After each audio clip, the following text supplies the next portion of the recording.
ಸಾಮಾನ್ಯವಾಗಿ ಸ್ಟಾರ್ ನಟರ ಬಗ್ಗೆ ಹಾಗೂ ಅವರ ವೈಯಕ್ತಿಕ ವಿಚಾರಗಳ ಬಗ್ಗೆ ಹೊರಗಿನವರಿಗೆ ಅಷ್ಟೇ ಯಾಕೆ ಅಭಿಮಾನಿಗಳಿಗೂ ಗೊತ್ತಿರಲ್ಲ. ತೆರೆ ಮೇಲೆ ನೋಡಿ ಖುಷಿ ಪಡುವ ಜನರು ತೆರೆ ಹಿಂದೆ ಸ್ಟಾರ್ಗಳು ಹೇಗಿರ್ತಾರೆ ಎಂಬುದರ ಬಗ್ಗೆ ಐಡಿಯಾ ಕೂಡ ಇರಲ್ಲ. ಅದಕ್ಕೆ ಅನ್ಸುತ್ತೆ ಅಂತಹ ನಟರ ಬಗ್ಗೆ ಗಾಸಿಪ್ಗಳು ಅನ್ನೋದು ಬಹುಬೇಗ ಹರಡತ್ತೆ. ಹಾಗ್ ನೋಡಿದ್ರೆ ದರ್ಶನ್ ಅವರ ಬಗ್ಗೆ ಕೂಡ ಇಂಡಸ್ಟ್ರಿಯಲ್ಲೊಂದು ಅಪಪ್ರಚಾರವಿದೆ. ಇದು ಸ್ವತಃ ದರ್ಶನ್ ಕಿವಿಗೂ ಬಿದ್ದಿದೆ. ಆದ್ರೆ ಇದ್ಯಾವುದಕ್ಕೂ ತಲೆಗೆಡಿಸಿಕೊಳ್ಳದ ದಾಸ ಆನೆ ನಡೆದದ್ದೇ ದಾರಿ ಅಂತ ಮುಂದೆ ಹೋಗ್ತಾನೆ ಇದ್ದಾರೆ.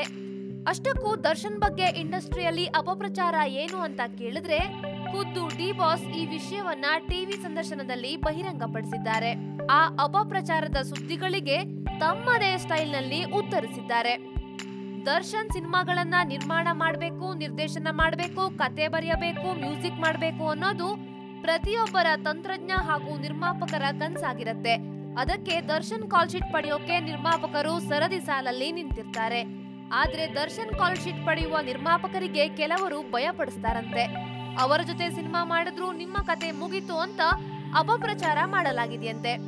ದರ್ಶನ್ ಸಿನಿಮಾ ಜೊತೆ ಸಿನಿಮಾ ಮಾಡ್ತಿದ್ದಾರೆ ಅಂತ ಖುಷಿ ಪಡೋದಕ್ಕಿಂತ ಭಯ ಪಡಿಸೋರು ಇಂಡಸ್ಟ್ರಿಯಲ್ಲಿ ಇದ್ದಾರಂತೆ. ಹೌದು, ದರ್ಶನ್ ಜೊತೆ ಸಿನಿಮಾನ ಹೋಗಿ ನೀವು ಇಂಡಸ್ಟ್ರಿಯನ್ನ ಬಿಟ್ಟು ಹೋಗ್ತೀರಾ ಅಂತ ಹೆದರಿಸುವ ವ್ಯಕ್ತಿಗಳಿದ್ದಾರಂತೆ.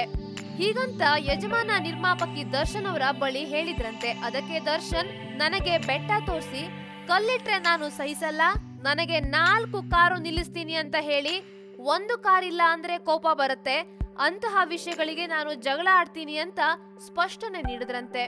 ನಾನು ಕಾಂಪಿಟೇಷನ್ ಅಲ್ಲಿ ಇದ್ದೇನೆ, ನಾನು ಎಲ್ಲರ ಜೊತೆಯಲ್ಲೂ ಪೈಪೋಟಿ ನಡೆಸಬೇಕು, ಅವರು ಪಾಪ ಇವ್ರು ಪಾಪ ಅಂತ ಅಂದ್ರೆ ಕೊನೆಗೆ ನಾನು ಪಾಪ ಅನ್ನೋ ತರ ಆಗ್ತೀನಿ. ನನಗೆ ಹೇಳಿದ್ದನ್ನ ಮಾಡಿಲ್ಲ ಅಂದ್ರೆ ನಾನು ಶೂಟಿಂಗ್ ಮಾಡಲ್ಲ ಅಂತ ನೇರವಾಗಿ ಡಿ ಬಾಸ್ ಹೇಳಿಕೊಂಡಿದ್ದಾರೆ. ಅದು ಮಾಡ್ತೀನಿ ಇದು ಮಾಡ್ತೀನಿ ಅಂತ ಹೇಳಿದ್ಮೇಲೆ ಅದನ್ನ ಮಾಡ್ಬೇಕು. ಹೇಳಿದ್ದನ್ನ ಮಾಡಿದ್ರೆ ನಾನು ನಿಮ್ ಕಡೆ ತಿರುಗಿ ಕೂಡ ನೋಡಲ್ಲ, ಬರ್ತೀನಿ, ಸೈಲೆಂಟ್ ಆಗಿ ಕೆಲಸ ಮಾಡ್ತೀನಿ, ಹೋಗ್ತೀನಿ ಅಂತ ಯಜಮಾನ ದರ್ಶನ್ ತಮ್ಮ ಬಗ್ಗೆ ಇರೋ ಅಪಪ್ರಚಾರದ ಬಗ್ಗೆ ಸ್ಪಷ್ಟನೆ ನೀಡಿದ್ರು.